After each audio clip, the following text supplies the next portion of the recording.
தேவக்கோட்டையில் நடைபெற்ற கந்த சஷ்டி விழாவில் திருமதி பாரதி பாஸ்கர் மற்றும் திருமதி கவிதா ஜவகர் ஆகியோர் ஆற்றிய அற்புதமான உரையின் முழுமையான தொகுப்பினை இதோ உங்களுக்காக வழங்கியிருக்கின்றோம்.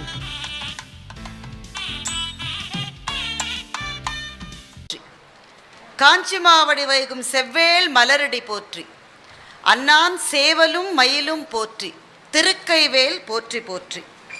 அருவமும் உருவமாகி அனாதியாய் ஒன்றாய் பலவாய் பிரம்மமாய் நின்ற சோதிப்பழம்பதொரு மேனியாகி கருணைக்கூர் முகங்கள் ஆறும் கரங்கள் 12 கொண்டே ஒரு திருமுருகன் வந்தாங்கு உதித்தனன் உலகம் உய்ய.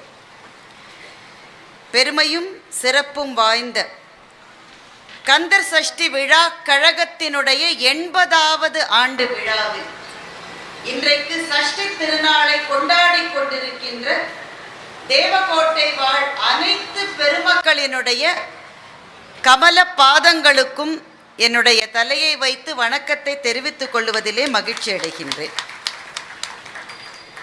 இந்த கந்த சஷ்டி விழா கழகம் எங்களை அழைத்து இந்த மேடையிலே அமர வைத்திருக்கிற இந்த தருணம் எனக்கு மெய்ச்சிலிர்ப்பையும் மகிழ்ச்சியையும் நெகிழ்ச்சியையும் தருவதாக இருக்கின்றது. முதல் காரணம் எல்லாருக்கும் தெரிந்த காரணம், முருகன் எல்லாரினுடைய வீட்டின் செல்ல பிள்ளை. நான் ஒரு 2 நிமிஷம் செலவழித்து என்னுடைய ஒரு தனிப்பட்ட அனுபவத்தை சொல்லலான்னு நினைக்கிறேன். பெரியவங்க அதிக பிரசங்கித்தவங்க நினச்சிக்க கூடாது. எனக்கு முருகன் தான் எல்லாம். அதுக்கு ஒரு காரணம் இருக்குது, பார்த்துக்கங்க. சென்னையில் திருவல்லிக்கேணின்ற ஒரு பகுதியில் தான் நாங்கள் பிறந்து வளர்ந்தது. எங்கள் வீட்டுக்கு ரொம்ப பக்கத்தில் ஒரு முருகன் கோவில் இருக்கும். எனக்கு 2 அக்கா.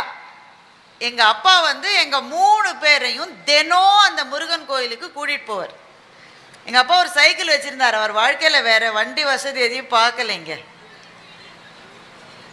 ஏங்க நான் பேசுகிறது எனக்கே திரும்பி வருது? சரியாக பேசினேன்னா நானே செக் பண்ணிக்கவா? அவர் வேற எந்த வசதியும் பார்க்கல, ஒரு சைக்கிள் தான். அதில் நாங்கள் 3 பேர். ஆனால் ஏற்ற மாட்டார். அந்த சைக்கிளையும் அவர் உருட்டிக்கிட்டு நடந்து தான் போவார். அந்த கோயிலுக்கு போயிட்டு வருது அப்படியே எங்களுக்கு பழகிருச்சு. எனக்கு ஒரு 5 வயது இருக்கலான்னு நினைக்கிறேன். அப்போ ஒரு திரைப்படம் வந்தது, திருமலை தென்குமரி அப்படின்னு. ஏபி நாகராஜன் சார் டைரக்ஷனில் ஒரு படம் வந்தது.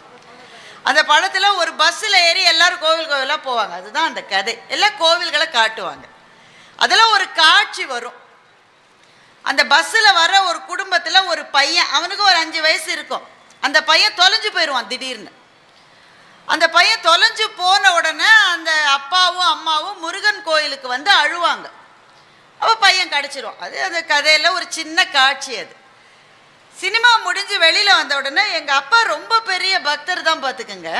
முருகன் மேலேயும் விநாயகர் மேலேயும் ரொம்ப பெரிய பக்தி அவருக்கு. அவரை அந்த விபூதி இல்லாமல் அவரை யாருமே பார்த்துருக்க மாட்டாங்க. ஆனால் அவருக்கு என்ன தோணுச்சோ தெரியல, அன்னைக்கு வெளியில் குழந்தை காணாமல் போனால் போலீஸ் ஸ்டேஷனுக்கு போவாங்களா, கோவிலுக்கு போய் அழற மாதிரி படம் எடுத்திருக்காங்களா, என்ன படம் எடுக்கிறாங்கன்னு சொன்னார் எங்கள் அப்பா.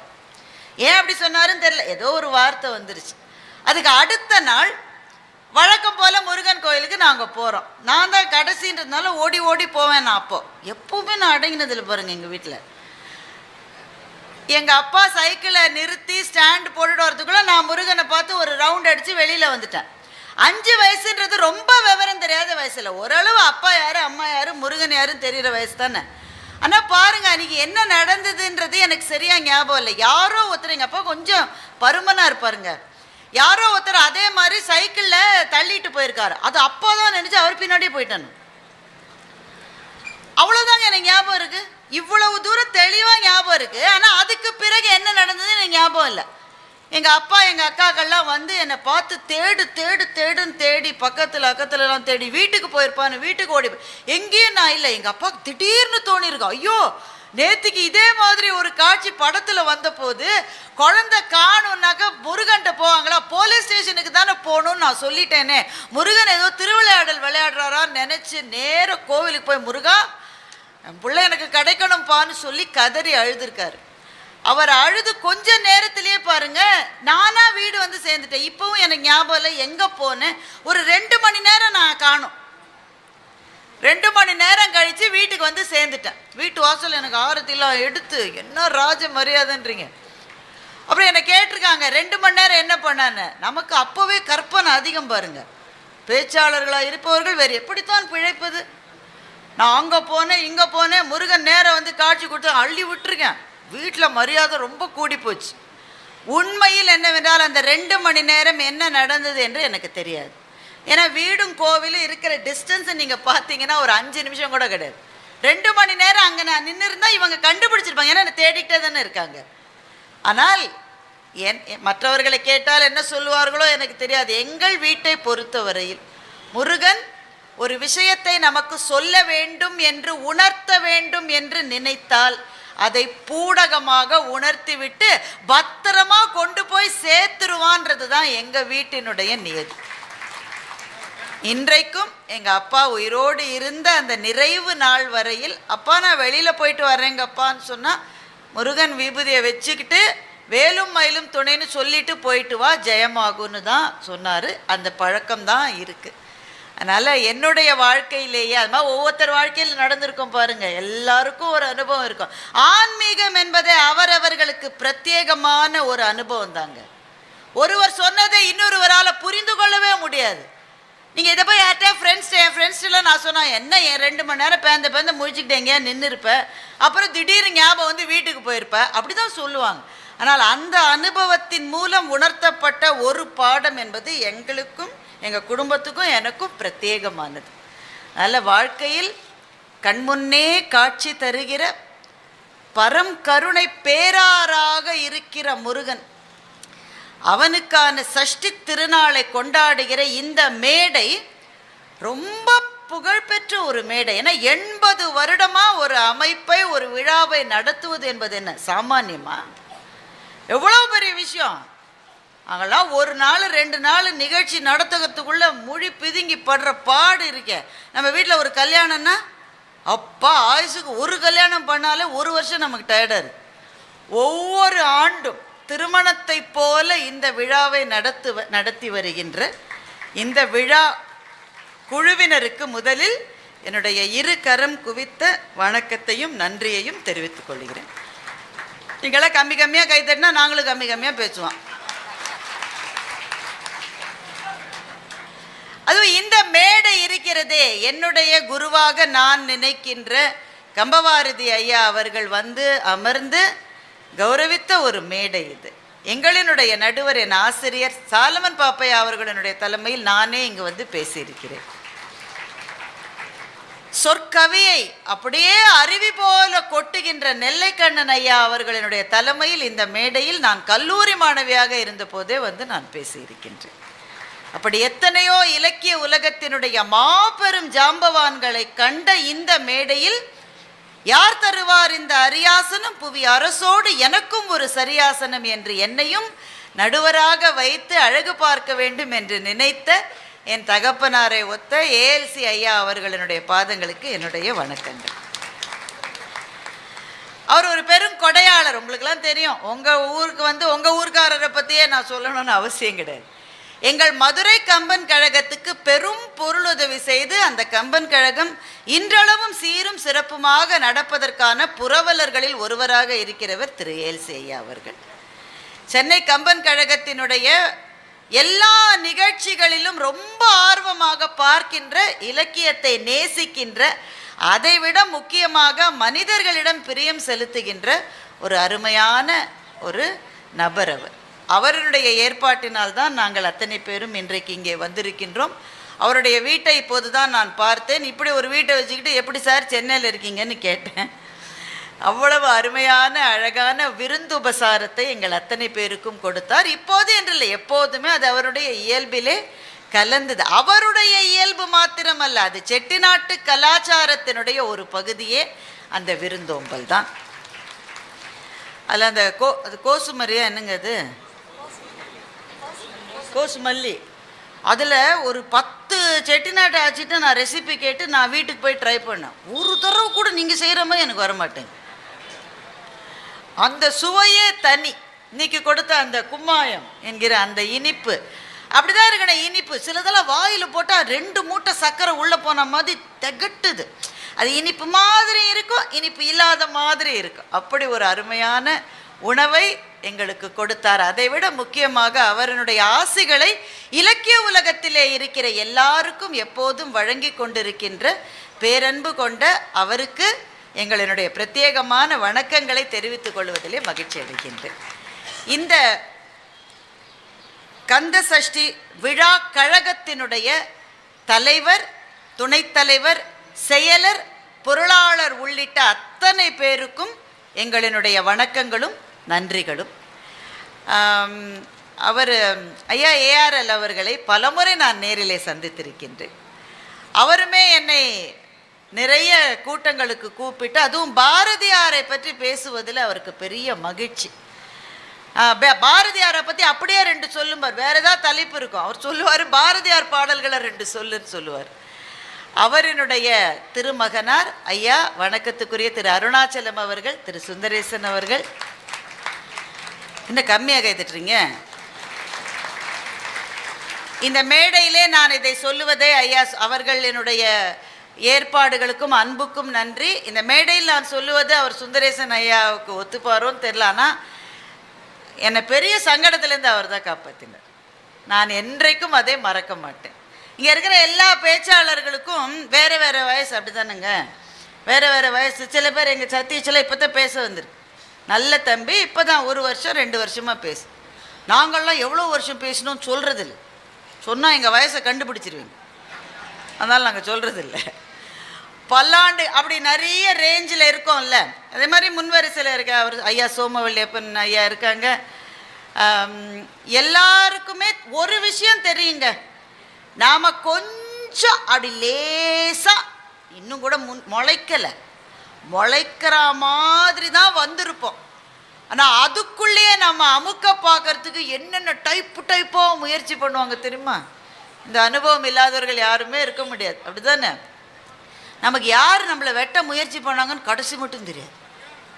பக்கத்துலேருந்து உங்களையா, உங்களுக்கா இந்த அநீதி நடந்தது பாரு, அவன் தான் முதல்ல வெட்டியிருப்பான். நம்ம ஆமாங்க அவன் கையை பிடிச்சிட்டு பாருங்க என்ன போய் இப்படிலாம் செய்கிறாங்கன்னு சொல்லிட்டு அவன் தான் என் காரணம், நமக்கு தெரியவே தெரியாது. அப்படி நான் அப்போ தான் சன் டிவியில் வர ஆரம்பிச்சிருந்தேன்.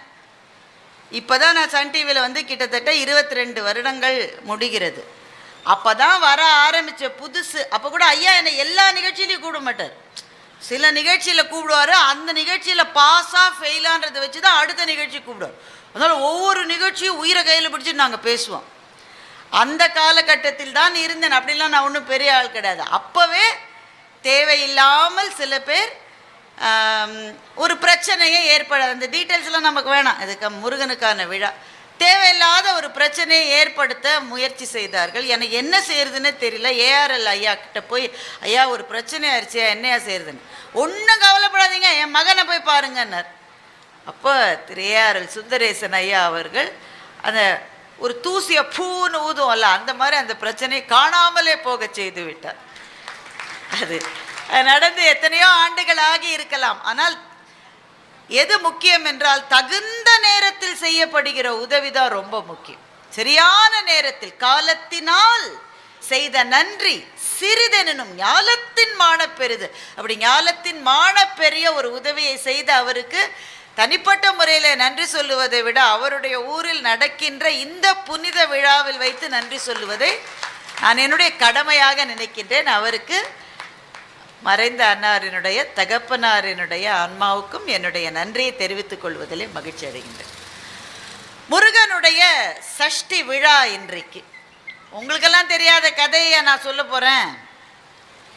முருகனுடைய சஷ்டி விழா அன்றைக்கு உங்களில் நிறைய பேர், உங்களை மாத்திரம் இல்லை, உலகத்திலே இருக்கிற எத்தனையோ பேர் விரதம் இருக்கிற ஒரு நாள் இது. தீபாவளிக்கு அடுத்ததிலிருந்து ஆரம்பித்து 6 நாள் விரதம் இருந்து முருகனை வழிபட்டு இன்றைக்கு சூரனை சம்ஹாரம் செய்த அந்த முருக கடவுள் ஜொலிக்கின்ற அந்த ஜொலிப்பை, தகிக்கின்ற அவனுடைய அந்த கோபம் அன்பாக மாறிய அந்த அருளையெல்லாம் பருகி அவனுடைய காலடியில் நம் மனத்தை கலக்கின்ற ஒரு புனிதமான நாளில் முருகனை பற்றி பேசுவதற்கான ஒரு வாய்ப்பு என்பது எங்கள் 7 பேருக்குமே அது ஒரு பெரிய பேரு. பாருங்க, எந்த இடத்திலிருந்து இருந்து பேசலாம். ஆனால் தேவகோட்டையிலே இருந்து அதை பேசுவதிலே ஒரு தனித்துவம் உண்டு.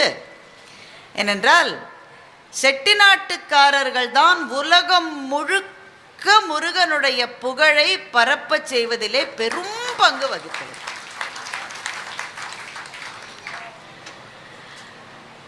எங்க அவங்க எந்த நாட்டுக்கு போனாலும், அது பர்மாவா இருக்கட்டும், மலேயாவா இருக்கட்டும், சிங்கப்பூரா இருக்கட்டும், அமெரிக்காவா இருக்கட்டும், எங்க போனாலும் அவங்களோட சேர்ந்து முருகனுடைய வேல் போய் நிற்கும்.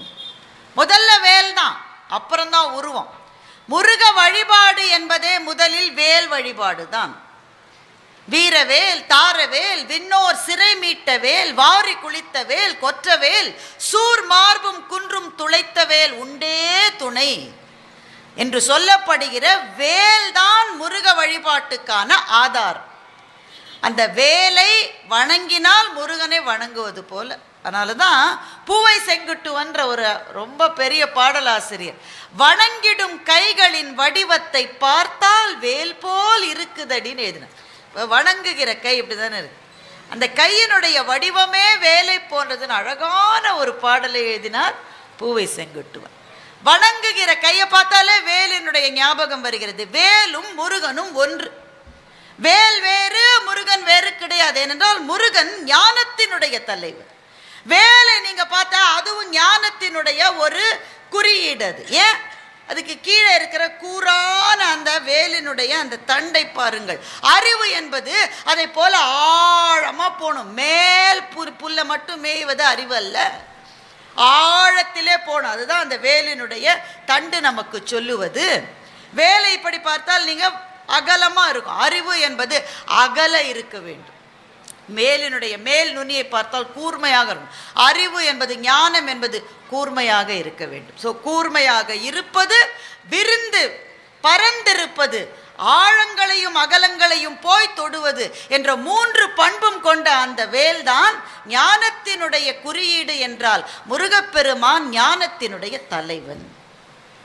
அந்த பாடலையே பாருங்களேன். இப்போ ஆரம்பிக்கும் போது நான் ஒன்று சொன்னேன், கச்சியப்பர் சொல்லுகிறார், மூவிரு முகங்கள் போற்றி. நமக்கு தெரியுங்க முருகனுக்கு 6 முகம். முகம் பொழி கருணை போற்றி. அந்த முகத்தில் இருக்கிற கருணையை பாருங்க. முருகப்பெருமானுடைய முகத்தில் நீங்கள் பார்க்கிற கருணை வேறு எங்கேயும் நீங்க பார்க்க முடியாது. எத்தனை தடவை தெரியுமா, வடபழனி, எங்க சென்னையில் வடபழனி இருக்குல்ல, அந்த கோவிலுக்கு போயிட்டு வாசல்ல லைன்ல நிக்கிற போது ஒரு லிஸ்ட் போட்டுப்பேன், என்னென்னலாம் கேட்கணும் முருகன்ட்டு. நமக்கு எவ்வளோ இருக்குங்க கேட்கறது. லிஸ்ட் போட்டால் முடியுமா? ஒரு பேப்பர் நாங்களாம் அடிஷ்னல் ஷீட் வாங்கி லிஸ்ட் போடுவோம். பரீட்சைக்கே அடிஷ்னல் ஷீட் வாங்கினதில்லை. முருகன்ட்ட கோரிக்கைகளை வைக்கிற போது அடிஷ்னல் ஷீட்டு என்னென்னலாம் இருக்குன்றீங்க. என் பிள்ளை பாஸ் ஆகணும், என் பிள்ளைக்கு பக்கத்தில் இருக்கிற பிள்ளை பாஸ் ஆகக்கூடாது, எவ்வளவு கோரிக்கை இருக்கு நமக்கு. நான் நல்ல கார் வாங்கணும், பக்கத்து வீட்டுக்காரனுடைய கார் அதோட கம்மியாக இருக்கணும், எவ்வளவு கோரிக்கை. எல்லாம் வெளியில லிஸ்ட் ரெடியாக இருக்கும். உள்ள போய் அவன் முகத்தை பார்த்தா ஒன்றுமே தோணாதுங்க, ஒன்று கூட கேட்க முடியாது. முக்கியமாக கேட்கணும்னு போனி, அதை கேட்டியா? இல்லையே. ஏன்? அவன் முகத்தை பார்த்தா எனக்கு தோணுச்சா, அவனுக்கு தெரியாதாக்கும் எனக்கு என்ன வேணும்னு. அவனுக்கு தெரியாதா? சொன்னா தான் அவனுக்கு தெரியுமா? அவன் முகத்திலே தோன்றுகிற அந்த புன்னகையினுடைய கடைக்கோடியினுடைய ஒரு சுடர் என் மீது பட்டால் என்னுடைய வாழ்நாளில் அதை விட பெரிய மகிழ்ச்சி எனக்கு என்ன இருக்க முடியும்? மூவிரு முகங்கள் போற்றி, முகம்பொழி கருணை போற்றி, ஏவரும் துதிக்க நின்ற 6 தோள் போற்றி, காஞ்சி மாவடி வைகும் செவ்வேள் மலரடி போற்றி. ஏன் காஞ்சிபுரத்தில் நீங்க போய் ஏகாம்பரநாதரனுடைய அந்த அதாவது ஒரு மாமரம், அது அந்த ஒரு மாமரத்துக்கு பக்கத்துல முருகன் சந்நிதி தான் இருக்கும், ஏகாம்பரநாதரனுடைய சந்நிதி தள்ளி தான் இருக்கும். முகம்பொழி கருணை போற்றி, ஏவரும் துதிக்க நின்ற 6 தோள் போற்றி, காஞ்சி மாவடி வைகும் செவ்வேள் மலரடி போற்றி, அண்ணான் திருக்கை வேல் போற்றி. இது மட்டும் நமக்கு ஒண்ணு கேள்வியே கிடையாது. சேவலும் மயிலும் போற்றி. அது எப்படிங்க சொல்லலாம்? சேவலும் மயிலும் என்ன? இன்னைக்கு சஷ்டி, இன்னைக்கு என்ன நடந்தது? சூரபத்மன் இந்த உலகத்தையும் கலக்கினான். கிட்டத்தட்ட ட்ரம்ப் மாதிரி அவர். ஆனா இந்த உலகத்தை தான் கலக்கிறார். சூரபத்மன் அத்தனை, இங்கிருந்து மேல 7 உலகம் இருக்கான், இங்கிருந்து கீழே 7 உலகம் இருக்கான். 14 உலகங்களையும் கலக்கினான் சூரபத்மன். தேவர்களை கூட்டிட்டு வந்து அவனுடைய அரியாசனத்துக்கு படி இருக்குல்ல, நீங்களும் உங்க வீட்டில் படி எதில் கட்டுவீங்க? நீங்களாம் பர்மா தேகலை கட்டுவீங்க, பெரிய ஆட்கள் நீங்க. நாங்கள்லாம் பிளைவுட்டு இல்லை ஏதாவது ஸ்லாப் ஏதாவது தானுங்க. சூரபத்மனுடைய அரியாசனத்துக்கு போகிற அந்த படி என்னால பண்ணான் தெரியுமா? தேவர்களை படுக்க வச்சுட்டான். ஒவ்வொருத்தர் மேலேயும் ஏறி ஏறி போவான். ஒன்று வருணன், ஒன்று வாயு, ஒன்று அக்னி, ஒன்று சோமன். ஒவ்வொருத்தர் மேலேயும் காலை வச்சு ஏறி போய் அரியாசனத்தில் உட்காந்து போனான். தேவர்களையே இந்த பாடுபடுத்தினான், மனிதர்களை என்ன பாடுபடுத்தினான்? தேவலோக பெண்களையெல்லாம் தனக்கு அடிமை செய்ய வைத்தான். உலக அத்தனையும் கலக்கி நின்றான். சூரனுடைய ஆணவத்தை போக்குவதற்காக என்ன செய்வதுன்னு பார்த்தா ஒரு வரம் வாங்கி வச்சிருக்கான். என்ன வரம்னா, எனக்கு மரணம் இல்லாத வாழ்க்கையை கொடுன்னு சிவன்கிட்ட போய் கேட்டிருக்கான். சிவன் சொன்னா அப்படிலாம் கொடுக்க முடியாதுப்பா. சரி, ஒரு பெண்ணின் வயிற்றில் பிறக்காதவனால் எனக்கு மரணம் வரணும்னு வரம் கேட்டான். அது என்ன, அது மிருகமோ அது அசுரனோ எதுவோ இருந்தாலும் பெண்ணின் வயிற்றில் தானே பிறக்க முடியும். ஒரு வாடகை தாயினுடைய வயிற்றிலே பிறந்த குழந்தையா இருந்தால் கூட அது ஒரு பெண்ணின் வயிற்றிலே தானே பிறக்கிறது. பெண்ணின் வயிற்றிலேயே பிறக்காத யாரோ ஒருவன் தான் என்னை அழிக்க வேண்டும் என்றால் என்ன செய்வது? அப்போதுதான் சிவனுடைய நெற்றி பிழம்பிலிருந்து, தெரித்த சுடரிலிருந்து 6 சுடர்கள் வந்து அது 6 கார்த்திகை பெண்களின் கையில் சரவண பொய்கையில் இருக்கிற 6 மலர்களாகி அதிலிருந்து 6 குழந்தைகள் வந்து அனைத்தும் இணைந்து ஒன்றாய் பலவாய் பிரம்மமாய் நின்ற முருகனுடைய பிழம்பு. அப்போ ஒரு பெண்ணின் வயிற்றிலிருந்து வராத முருகன் சூரனை அழித்த சஷ்டி. கடைசியில மாமரமாய் நிற்கிறான் சூரன். வேலன் தன்னுடைய வேலை எறிகிறான். அது சக்தியினுடைய வேல். அது சக்தி கொடுத்த வேல். அந்த வேலால் அந்த மரம் 2ஆகி 2 பிளவாய் போகிறது. ஒன்று மயிலாகிறது, ஒன்று சேவலாகிறது. அந்த நேரத்தில் தான் சூரனுடைய ஆணவம் அழிந்தது. அதனால முருகன் என்ன பண்ணாரு? மயிலை வாகனமாகவும் சேவலை தன்னுடைய கொடியாகவும் எடுத்துக்கொண்டார். இதுதான் கதை. இந்த கதை உங்க எல்லாருக்கும் தெரியும். தெரியாதவங்களே தமிழ்நாட்டில் இருக்கவே முடியாது. ஆனால் அந்த கதையினுடைய தத்துவத்தை பார்த்தீங்களா? முருகப்பெருமான் ஒருவன் தான் தனக்கு எதிரிலே நின்ற ஒரு ஆணவம் பிடித்தவனை முழுவதுமாக அழிக்காமல் அவனையும் தன்னோடே இணைத்து கொண்டார். ஒன்றை மறந்துடாதீங்க, முருகனை வணங்குற போதெல்லாம் நீங்க சூரனையும் வணங்கி கொண்டுதான் இருக்கிறீர்கள். என்றால் மயிலாகவும் அந்த கொடியிலே இருக்கிற சேவலாகவும் தான் சூரன் இருக்கிறான். ஆனா அவன் ஆணவம் அழிந்த சூரன். ஆணவத்தை அழித்து விட்டால் கடவுளோடே கலந்து விடலாம் என்ற தத்துவம் தான் முருகனுடைய தத்துவம். அந்த தத்துவத்தை நிலைநிறுத்திய மகா புண்ணியமான நாள் தான் இந்த சஷ்டி. அதைத்தான் இங்கே தேவகோட்டையில் கந்த சஷ்டி விழா கழகத்தினர் 80 வருடங்களாக செய்து வருகிறார்கள். எங்களினுடைய பிரார்த்தனை, எங்களினுடைய வாழ்த்து, எங்கள் அத்தனை பேரினுடைய எண்ணமும் இது ஆலமரம் போல பெருகி 80 அல்ல 100, 200, 250 என்று தாண்டி தாண்டி சென்று தேவகோட்டையின் சிறப்பையும் முருகனுடைய புகழையும் உலகமெங்கும் வாழச் செய்ய வேண்டும் என்பது எங்களினுடைய எளிய பிரார்த்தனை. என்னங்க சரி, வழக்கமாக எப்போ சாப்பிட போவீங்க? இப்போவே டல் அடிக்கிற மாதிரி இருக்கேன். ஃபாஸ்டிங்கில் இருக்கீங்கல்ல, அதனால் நாங்கள் எவ்வளோ நேரம் பேசலன்னு ஐயோன்னு சில பேர் மனசுக்குள்ளே பக்கு பக்குங்குது. அதில் பட்டிமன்றம் என்பதற்கு ஒரு நேரம் இருக்கிறது. மிகச்சிறந்த 6 பேச்சாளர்கள். நமக்கு கொடுக்கப்பட்டிருக்கிற தலைப்புமே ரொம்ப அருமையான ஒரு தலைப்பு. முருகப்பெருமானை பெரிதும் போற்றியது எந்த தமிழ், அதுதான் தலைப்புங்க. நம்ம தமிழ் மொழிக்கு ஒரு சிறப்பு இருக்கு பாருங்க. தமிழ் மொழி ஒன்றுதான் எனக்கு தெரிந்த அளவில், ஒருவேளை எனக்கு தெரியாமல் இருக்கலாம், எனக்கு தெரிந்த அளவில் உலகத்தில் இருக்கிற எந்த மொழியும் இயல் என்று சொல்லப்படுகின்ற அந்த ப்ரோஸ் அல்லது வேர்ஸ் அதைத்தான் முக்கியமானதாக நினைக்கும். இயல் தமிழ்னு சொல்கிறோம்ல, இயல் தமிழ்னா என்னங்க இவ்வளவு பிரமிப்போட பார்க்குறீங்க? இயல் தமிழ் என்பது நாம் பேசுவது, நாம் எழுதுவது, கட்டுரை எழுதுவது, செய்யுள் எழுதுவது, கவிதை எழுதுவது, இதெல்லாம் தான் இயல் தமிழ். எந்த மொழி உலகத்திலே இருந்தாலும் இதைத்தான் தன்னுடைய ஒரே அங்கமாக கொண்டிருக்கும். ஆனால் தமிழ் மொழி ஒன்றுதான். இந்த இயல் தமிழ் மாத்திரம் இல்லை, இசைத்தமிழும் நாடகத் தமிழும் கலந்த முத்தமிழாய் இருப்பது தமிழ் மொழி ஒன்றுதான் எனக்கு தெரிந்தாள். உலகத்தில் பழமையான மொழிகள் நிறைய இருக்கு. அதில் நாடகத்தை தன்னுடைய அங்கமாக கொண்ட ஒரு மொழியை கூட உங்களால் பார்க்க முடியாது. தமிழுக்கார். இப்ப நான் ஒரு பாட்டு சொன்னேன்ல, வணங்கிடும் கைகளின் வடிவத்தை பார்த்தால் வேல் போல் இருக்குதடின்னு ஒரு பாட்டு சொன்னேன்ல, அந்த பாட்டிலேயே ஒரு வரி வரும், முத்தமிழ் எப்போது தோன்றியது? முருகன் வாய் திறந்து பேசிய போது முத்தமிழ் தோன்றியது. முருகக் கடவுளிலிருந்து வந்ததுதான் தமிழ் மொழி. 2000 ஆண்டுகள் வரையில் தமிழனுடைய வரலாறு நமக்கு கண்ணுக்கு தெரிகிறது. அதுக்கும் முற்பட்ட காலம் என்று கீழடியினுடைய நாகரிகம் நமக்கு இப்போது சொல்லிக் கொண்டிருக்கிறது. அந்த காலத்திலிருந்து ஆரம்பித்து எத்தனையோ மாறிவிட்டது. மாறாத ஒன்று, முருகன் தான் தமிழ் நிலத்தின் கடவுள் என்கின்ற ஒரு தத்துவம் மாறவில்லை. அப்போ இந்த 3 தமிழ் இருக்குல்ல, இயல் தமிழ், இசைத்தமிழ், நாடகத்தமிழ். இசைத்தமிழ் நாடகத்தமிழை நான் உங்களுக்கு விளக்க வேணாம், தெரியும் தானுங்க. இசைத்தமிழ் என்பது பாடல், நாடகத்தமிழ் என்பது நாடகம். இந்த 3 தமிழில் எது முருகனை பெரிதும் போற்றியது?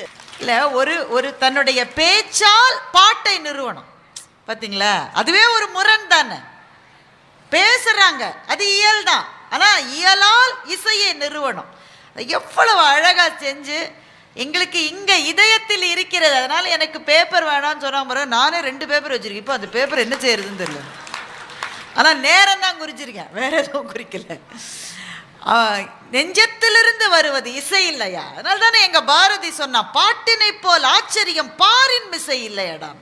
இதை விட ஆச்சரியம் என்னடா இருக்க முடியும் உலகத்துல? சிசு அறியும், பசு அறியும், பாமரர் அறிவர், இதை தவிர என்ன ஆச்சரியம் இருக்க முடியும்? அதை இந்த மேடையிலே பிரத்யட்சமாக காட்டினார். அதில் ரொம்ப மிக மிக சிறப்பாக அவர் சொன்ன அந்த விஷயங்கள் உணர்வோடு சம்பந்தப்பட்டது இசை என்று சொன்னார். அதில் அவர் சொன்னது நான் ரொம்ப ரசிச்சது, நீங்கள் மறந்துடக்கூடாதுன்றதுக்காக வேகமாக சொல்லிடுறேன். இயல் என்பது எழுத்துக்களால், வார்த்தைகளால் நம்ம சிந்திக்கிற போது கேள்விகள் வரும். சில சமயத்தில் அந்த கேள்வியெல்லாம் நெகட்டிவ் கேள்வியாக வரும். இதெல்லாம் உண்மையா? சும்மா சொல்லிட்டு திரியறான். இது மனத்துக்குள்ள ஒரு சைத்தான் இருக்கு பாருங்க, எல்லா மனசுலையும் இருக்கு. இந்த சைத்தான் அப்பப்போ தலை தூக்குவது இயல்லையோ மற்றதுல எதுவும் தலை தூக்கும். ஆனால் இசை என்பது அந்த ஆன்மா ஏற்கனவே போயிருச்சு, பரம்பொருளினுடைய பாதங்களில் சரணடைய போன போது கேள்விகள் அற்ற நிலை, அதுதான் முழு சரணாகதி. அதை இசைதான் தர முடியும் என்று அவர் சொன்னதை இந்த மன்றம் ரசித்து பாராட்டுகிறது. ராவணனை பற்றி சொன்னார். அதில் கூடுதலாக ஒரே ஒரு தகவல், ஆனந்த ராமாயணம்னு ஒரு ராமாயணம் இருக்கு. அதில் எல்லா ராமாயணத்துலேயும் ராவணனுக்கு எல்லாரும் போய் போய் புத்தி சொல்லுவாங்க. உங்களுக்கு அந்த கதை தெரியும் தானே? எல்லாரும் விபீஷணன் புத்தி சொல்கிறான், மால்யவான் புத்தி சொல்கிறான், கடைசியில் இந்திரஜித்தே புத்தி சொல்கிறான். அதில் மால்யவான் புத்தி சொல்லுகிற ஒரு இடத்தில் அந்த ராமாயணத்தில் ஒரு கேள்வி கேட்குறான், இசை கலைஞனான நீ போய் இந்த இழி செயலை செய்யலாமான்னு ஒரு கேள்வியே இருக்கு. இப்போ இசை தெரிந்தவன் தவறே செய்யாதவன் என்பது இன்னைக்கு இல்லை, 5000 வருடங்களாக இந்திய சமூகத்திலே இருந்த ஒரு நிலைப்பாடு என்றால் இசைக்கலைஞர்களை அருளாளர்கள் என்று சொல்லுகிறார்கள் என்று அவர் முத்தாய்ப்பாக சொல்லியிருக்கிறார். மிகச்சிறப்பான இந்த பேச்சு. ஆனால் கவிதா ஒன்றும் அச்சரல, தயாரர் பேப்பரோடையே வருது. நாடகம்தான் என்று பேசும் பூங்காற்றும் சில சமயத்தில் புயல் காற்றாகவும் இருக்கிற கவிதா ஜவஹர் அவர்களை அழைக்கின்ற. 5 முகம் தோன்றின் 6 முகம் தோன்றும், வெஞ்சமரில் அஞ்சேல் என வேல் தோன்றும், நெஞ்சில் ஒரு கால் நினைக்கின் இருகாலும் தோன்றும் முருகா என்று ஓதுவார் முன். 80 ஆண்டுகளாக கந்தசஷ்டி விழாவை மிகுந்த பக்தியோடு நடத்தி கொண்டு தேவக்கோட்டையை தமிழ் கோட்டையாக மாற்றியிருக்கிற என் அன்பிற்கினிய சகோதர சகோதரிகளே, எங்கள் போற்றுதலுக்குரிய ஐயா ஏஎல்சி அவர்களே, பேச்சுலக தேவதையாம் எங்கள் நடுவர் அவர்களே, 3 அணிகளிலும் பேசியிருக்கிற முத்தமிழ் வித்தகர்களே, உங்கள் அத்துணை பேருக்கும் என்னுடைய பணிவான வணக்கங்களை கனிவோடு தெரிவித்துக் கொள்கிறேன். அம்மா, எதிரணியிலிருந்து இவங்க பாடின மாதிரியோ இவங்க புரட்சிகரமாக பேசின மாதிரியில எனக்கெல்லாம் பேச வராது. வேண்டாம், உண்மையிலே நான் எனக்கு முதலே இவங்கெல்லாம் வருவாங்கன்னு நீங்கள் சொல்லியிருந்தீங்கன்னா நான் வீட்டிலே இருந்திருப்பேன். இப்படி நீங்கள் பயங்காட்டுவீங்கன்னு நான் நினச்சே பார்க்கல. கோப்பா தெரியல உங்களை பார்த்தேன். எனக்கு என்னன்னா, கோப்பா ஐயா இந்த பட்டிமன்றம் ஏன் இரவுல நடக்கலைன்னு நான் உண்மையிலே ரொம்ப யோசித்தேன். கந்த சஷ்டி எப்பயுமே பகல்லையே வைக்கிறாங்களே அப்படின்லாம் நினைச்சேன். இரவுல வைக்காதது நல்லது அப்படின்னு நான் இப்ப யோசிக்கிறேன். எதனால? இவர் பாட்டுக்கு இப்படி பாடினா நம்மளே தூங்கி இருப்போம். ஒரு பட்டிமன்றம் எப்படி நடத்துவீங்க நீங்க? இவ்வளவு இனிமையா பாடினா தூங்கணும் இல்லைங்க. தூங்குனா தான் அந்த இசைக்கே ஒரு அழகு இருக்கு அப்படின்னு அர்த்தம். இப்ப இந்த அணியை சேர்ந்தவங்க பாடுனாங்க, இந்த அணியை சேர்ந்தவங்க பேசுனாங்க, நாங்க நாடகமேனு பேசுறோம், நீங்க நடுவரா வந்திருக்கிறீங்க, இவங்க எல்லாம் கேட்கறவங்களா இருக்காங்க. இதெல்லாம் என்ன நினைக்கிறீங்க? முருகன் நடத்துற நாடகம். எல்லாமே முருகப்பெருமானின் திருவிளையாடல், அவன் நடத்துகிற நாடகம். இவங்க ஒரு கேரக்டர், இவங்க ஒரு கேரக்டர், நம்ம ஒரு கேரக்டர். கொடுத்த வேலையை தானே செய்ய முடியும். உங்களை பாடகரா ஆக்கி இருக்கிறார், இவங்கள பேச்சாளரா ஆக்கி இருக்கிறார், எங்களை நாடகத்துக்காக பணித்து இருக்கிறார், உங்களை நடிகர்களாக ஆக்கி இருக்கிறார். வேற என்ன செய்யறது? இசை வெளியீட்டு விழா பத்திலாம் ஐயா சொன்னாங்க. ஒரு திரைப்படம் வருவதற்கு முன்னாலேயே ஆடியோ லான்ச் தானே வருகிறது.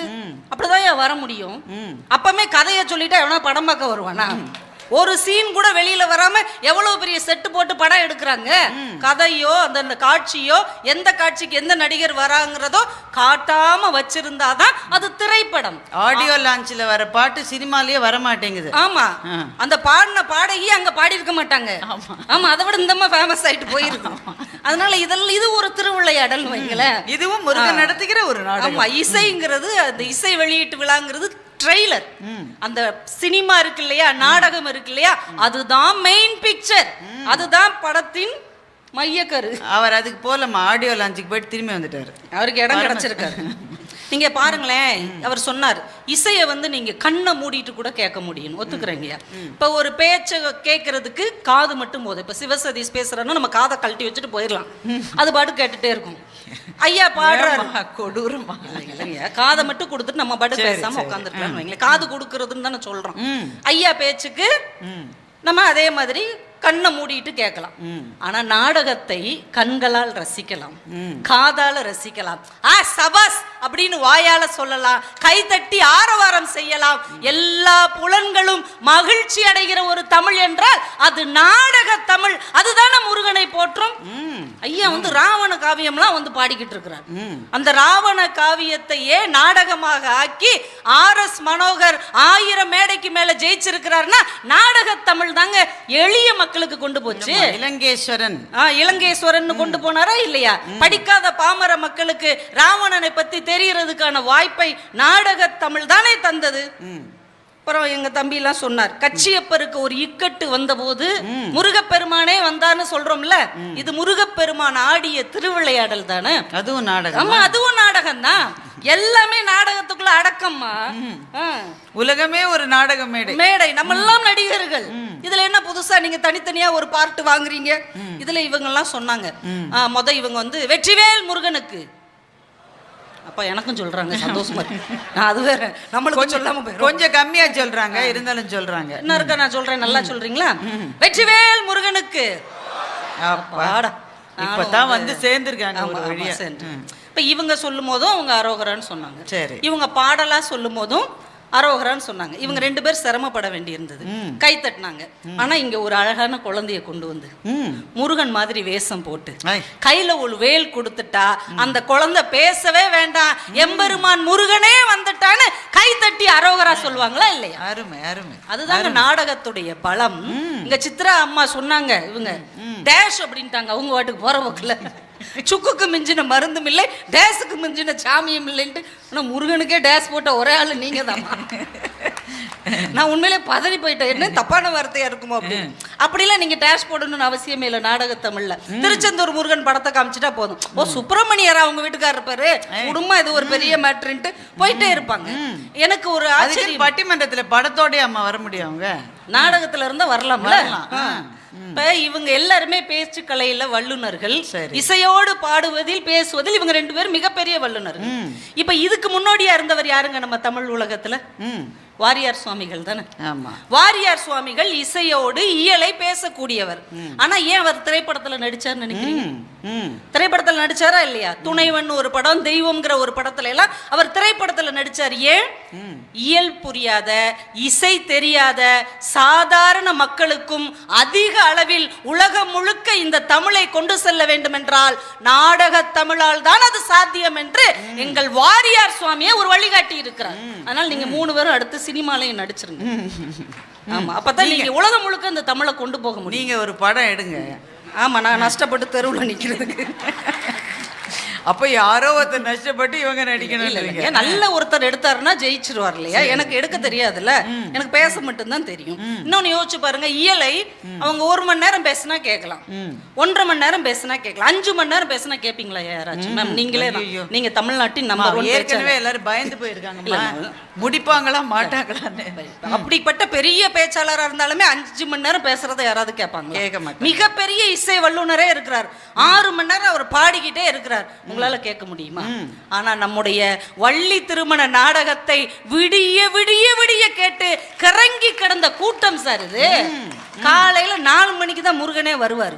சனம் பூரா அப்படியே உட்காந்துருக்கும். முருகா என்ன இப்பதான் வர்ற, உனக்கு இப்பதான் விடிஞ்சிச்சா அப்படின்னு. அவர் அந்த காணாத காயகத்தைன்ற அந்த பாட்டு எவர் கிரீன் தானே இன்னைக்கு வரைக்கும். நீங்க யோசிச்சு பாருங்க, முருகனை இவங்க எப்பயுமே கடவுளாக பெரிய ஆதரிக்கிற ஒரு சக்தியாக மட்டும்தான் சொல்றாங்க. ஆனா நாடக தமிழ் மட்டும்தாங்க கார்த்திகேயனை காதலனாக காட்டியது, வேலவனை வேடனாக காட்டியது, குமரனை குறும்புக்காரனாக காட்டியது, வள்ளியை காதல் மனம் புரிந்த ஒரு அழகனாக காட்டியது என்றால் இன்னைக்கு வரைக்கும் வள்ளி திருமணம் ஜெயிப்பதற்கு அந்த நாடகம் என்கின்ற வடிவம் தான் காரணம். இன்னும் கிராமப்புறத்துல பாருங்க, அறுவடை நல்லா வரணும்னா வள்ளி திருமண நாடகம் தாங்க போடுவாங்க. முருகன் பாடிட்டு வள்ளியை கல்யாணம் பண்ணிட்டு போயிட்டார்னா எங்க ஊர்ல வயல்வெளி எல்லாம் விளையும் என்றால் அந்த சக்தியை தந்தது நாடக தமிழாகத்தான் இருக்க முடியும் என்பதை தயவு செஞ்சு நீங்க மறந்துடாதீங்க. இந்த வள்ளி திருமண நாடகத்தை 1930களில் எழுதினவர் சங்கரதாஸ் சுவாமிகள், தூத்துக்குடியை சேர்ந்தவர். அவர் நாடகத்தின் தந்தை என்று என்ன தனியா ஒரு நாடகம் நடந்துகிட்டு இருக்கு,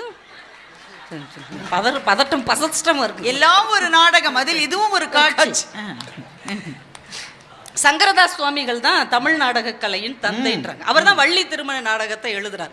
அவரே ஒரு சிறந்த நடிகர், ஒரு நாடக நடிகர். எவ்வளவு பெரிய ஆற்றல் உள்ளவர் பாருங்க. ஒரு நாடகத்துலமா அவர் யம தர்ம வேஷம் போட்டிருந்தார், தூத்துக்குடி பக்கம் ஒரு கிராமத்துல.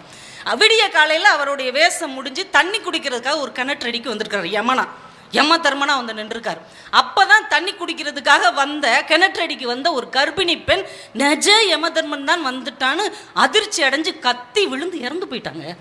அதுக்கப்புறம் சங்கரதாஸ் சுவாமிகள் எந்த நாடகத்திலையும் நடிகராக பணியாற்றவில்லை, வெறும் இயக்குனராக மட்டுமே இருந்து கொண்டு வள்ளி திருமண நாடகத்தை தயாரித்து நடிக்க வைத்தார் என்றால் ஒரு நாடக கலைக்கு ஒரு கலைஞன் கொடுக்கிற மரியாதை எவ்வளவு உயர்ந்தது நீங்க யோசிச்சு பாருங்க. அவங்க சொன்னாங்களே விஸ்வநாத தாஸ், அவர் மேடையில் இந்த கொக்கு பாட்டு முருகன் நாடகத்துல பாடுறாரு. ஆங்கில அதிகாரிகள் வர்றாங்க கைது செய்யறதுக்கு. எதுக்கு? யாருக்கு வாரண்ட்? இல்ல நீங்க ஆங்கிலேயர்களை எதிர்த்து பாடுனதுக்காக உங்களுக்கு வாரண்ட். அதான் யாருக்கு வாரண்ட்? என்ன பேர்ல இருக்கு? விஸ்வநாத தாஸ். இல்ல, தப்பு. இங்க வேலனாக வேடனாக பாடியது விஸ்வநாத தாஸ் இல்லை, முருகப்பெருமான். அவன் பேர்ல வாரண்ட் கொடுக்குன்னு போயிட்டாரு. இப்ப நாடக தமிழ்ல முருகனை எந்த அளவுக்கு உயர்த்தி போற்றி இருக்கிறார்கள் என்றால் அதுதாங்க ரொம்ப பெருசு. இந்த நாடகம் அப்படியே கொஞ்சம் கொஞ்சமா நகர்ந்து சினிமாவுக்கு வருது. நடிகர் சிவகுமார் ஒரு புத்தகம் எழுதியிருக்கிறார் அந்த சினிமா சார்ந்து. நீங்க ஒரு மனிதனா இருக்கிறதுக்கு 1000 தத்துவம் இருக்கலாம். ஆனா ஒரு கலைஞன் முழு கலைஞன் ஆகணும்னா அவன் இயல்ல இருந்து ஆரம்பிக்கணும், அப்ப இசையை நோக்கி பயணிக்கணும், அப்புறம் நாடகத்துல நின்று ஜெயிக்கணும், அதற்கடுத்து சினிமாவில் போய் விஸ்வரூபம் எடுத்தால் தான் ஒரு கலைஞன் முழு கலைஞன் ஆகிறான். அதனால நான் நாடகத்திலிருந்து சினிமாவுக்கு போயிட்டேன் அப்படின்னார். சினிமாவுக்கு போனப்பதான் நம்ம ஏபி நாகராஜன் கந்தன் கருணை படம் எடுக்கிறார். இந்த சின்ன சின்ன முருகன் எல்லாம் வச்சு எடுத்தாச்சு, குழந்தை முருகன் எடுத்தாச்சு, சிறுவன் முருகன், மாஸ்டர் ஸ்ரீதர் எல்லாம் வச்சு எல்லா காட்சியும் எடுத்தாச்சு, 7000 அடி எடுத்தாச்சு. இப்ப வாலிப முருகனுக்கு ஆள் தேடிட்டு இருக்கிறார். நம்ம செட்டிநாட்டை சேர்ந்த ஏஎல் ஸ்ரீனிவாசன் அவர்கள் தான் தயாரிப்பாளர். ஒருத்தரும் அமையல. 30-40 நடிகர்களை கூப்பிட்டு பார்த்துட்டாங்க, ஒன்னும் உயரம் கம்மியா இருக்கும். இல்ல ரொம்ப வளர்த்தியா இருப்பார், இல்லைன்னா வாய் ஒரு மாதிரி இருக்கும், மூக்கு சப்பையா இருக்கும். முருகன் வந்து அழகன் இல்லையா, எந்த குறையும் சொல்ல முடியாத அளவுக்கு அப்பழுக்கற்ற அழகனாக இருக்க வேண்டும். வெறுத்துட்டார் அவர். 7000 அடி எடுத்திருக்கேன் முருகா, போய் நிக்கிறார். முருகா உன்னைய நம்பி தான் அந்த படத்தை எடுத்தேன், உன்னைய மாதிரி எனக்கு ஒரு ஆள் கிடைக்கல, இந்த படத்தை இப்படியே விட்டுருவேன் பாப்பா அப்படின்ட்டார். அப்புறம் அடுத்த நாள் ஒருத்தங்களை சந்திக்கிறார், காக்கும் கரங்கள் படம் எடுத்தவர். அவர் சொன்னார், எங்க படத்துல சிவகுமார்னு ஒருத்தர் நடிச்ச ஒரு பையன், ஆள் லட்சணமா இருந்தான், அவனை வேணா கூட்டு பாருங்களேன். சிவகுமார் பேரே பொருத்தமா இருக்குல்ல முருகனுக்கு, சிவனுடைய குமாரன் தானே முருகன், சரி வர சொல்லுங்க அப்படின்ட்டார். இவர் போறாரு, சிவகுமார் அங்க போறார். முருகன் மாதிரியே வேஷம் போட்டாங்க. ஒரு வசனத்தை கையில கொடுத்துட்டு வேம மனப்பாடம் பண்ணிட்டு வாப்பா அப்படிங்கிறாங்க. அந்த வசனத்தை அவர் பேசுறார். வீரபாகு தூது செல், தூய வழியில் நடக்கச் செல், வானவரை விடுதலை செய்து வழி தெரிந்து நடக்கச் சொல், இதை மீறி வில்லுண்டு வாளுண்டு என்று வீணாக வாதித்தால் எம்மிடம் வேலுண்டு என்று கூறி வா. இந்த வசனத்தை பேசணும். பேசியும் காமிச்சிட்டார். இவங்க 2 நாளா அவர் திரும்ப கூப்பிடவே இல்லை. என்னங்க நல்லா தானே பண்ணேன், நல்லா தான் பண்ணப்பா, முருகனுக்கு வந்து அழகான பல்வரிசை உண்டு. அப்ப சிவகுமார் சாருக்கு ஒரே ஒரு தெத்துப்பல் இருந்திருக்கு. உனக்கு ஒரு தெத்துப்பல் இருக்குது, அது க்ளோஸ்அப் காட்சியில காமிக்கும் போது ஒரு மாதிரி இருக்கும், அதனால நாங்கள் யோசிக்கணும். அப்படியா சார், நான் ஒரு 4 நாள் கழிச்சு வரேன்ட்டு போயிட்டார். போனவர் பெரம்பூர்ல இருக்கிற ஒரு பல் மருத்துவரை பார்த்து அந்த தெத்துப்பல்லை எடுத்துட்டு அழகான பல்வரிசையோடு மீண்டும் போய் அந்த வாய்ப்பை முருகப்பெருமான் அருளால் வாங்கி நான் நடித்தேன். சார், ஒரு நாடகத்துக்காக, ஒரு சினிமாவுக்காக, முருகப்பெருமானாக மாற வேண்டும் என்பதற்காக எவ்வளவு பெரிய போராட்டத்தை ஒரு கலைஞன் நிகழ்த்தி இருக்கிறான் என்றால் இதுதானங்க ஒரு நாடகத்தினுடைய வெற்றி. கந்தன் கருணை இல்லைங்க. நீங்க சாதாரண நீங்க யோசிச்சு பாருங்களேன். நான் ஒண்ணு மட்டும் நான் சொல்லி முடிச்சிடறேன். நக்கீரர் எத்தனை பேருக்குங்க தெரியும்? நெற்றிக்கண்ணை திறப்பினும் குற்றம் குற்றமே மட்டும்தான் தெரியும். ஔவையார் எத்தனை பேருக்கு தெரியும்? படிக்காத மக்களை நான் பத்தி சொல்றேன், இங்க உள்ளவங்களை மட்டும் நான் சொல்லல. படிக்காத, பள்ளிக்கூடத்தின் பக்கமே போகாத, ஆத்திசூடி கூட அறியாத ஒரு பாமர மக்களுக்கு ஔவையாரை கொண்டு போய் சேர்த்தது யாரு? இந்த நாடக தமிழ் தானே கொண்டு போச்சு. இந்த ஸ்ரீதர் வருவார் முருகனா, அந்த மாட்டுக்கார சிறுவனை வந்து ஔவையார், கேபி சுந்தராம்பாள் தான் ஔவையார் நிறையவே நினைச்சுக்கிட்டு இருக்காங்கன்னு நம்ம ஊர்ல. அந்த ஔவையார் ரொம்ப நல்லா பாடுவாங்கல்ல அப்படின்னு. ஏமா அது கேபி சுந்தரம்பாள், அப்படியே எங்களுக்கு எல்லாம் ஒண்ணுதான் அப்படின்னு. ஔவையே சுட்ட பழம் வேண்டுமா சுடாத பழம் வேண்டுமா என்று சங்க இலக்கியத்தில் வந்த காட்சிகளை கூட நாடகமாக மாற்றி எல்லா மக்களுடைய மனசிலும் இடம் பிடித்தது அந்த நாடக தமிழான சினிமா தானங்க. அதுல நக்கீரருடைய ஒரு காட்சி எனக்கு அது மட்டும் எனக்கு ரொம்ப பிடிச்சிருந்தது, அதை மட்டும் நான் சொல்லிடுறேன். அந்த காட்சியில நக்கீரர் உட்காந்து ஆற்றுப்படை எழுதிட்டு இருக்கிறார். முருகன் வந்து ஒரு வயசான முனிவர் வேஷத்துல வந்து, ஐயா என்ன எழுதுகிறீர் அப்படிம்பார். நான் ஆற்றுப்படை எழுதி கொண்டிருக்கிறேன். யார்? சீர்காழி கோவிந்தராஜன் ஐயா. அப்படியா, ஆற்றுப்படை என்றால் என்ன அர்த்தம் அப்படிம்பார். இறைவனுடைய அருள் பெற்ற ஒருவன் இறைவனுடைய அருளை பெற விரும்புகிறவனை வழிப்படுத்துவதுதான் ஆற்றுப்படை. இது தமிழ் இலக்கியங்கய்யா. இது சாதாரண மக்களுக்கு தெரியுமா? ஆனா ஆற்றுப்படை இலக்கியம் என்ன என்பதை இவ்வளவு எளிதாக அந்த காட்சியில கொண்டு வந்து கொடுத்திருப்பார். சரி, எதை பத்தி எழுதுறீங்க? முருகனை பற்றி எழுதுகிறேன். முருகனிலே எதை குறிப்பா எழுதுறீங்க? முருகனுடைய 6 படை வீட்டை பற்றி எழுதுகிறேன். ஏன், முருகனுக்கு எண்ணற்ற வீடுகள் இருக்கும்போது 6 படை வீட்டுக்கு மட்டும் என்ன இவ்வளவு பெரிய முக்கியத்துவம்? இது எவ்வளவு பெரிய கேள்வி.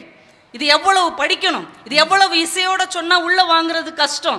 அவர் எவ்வளவு எளிமையா அந்த காட்சியில சொல்றாரு. எத்தனை வீடுகள் இருந்தாலும் 6 படை வீடு எப்படி சிறப்பு தெரியுமா?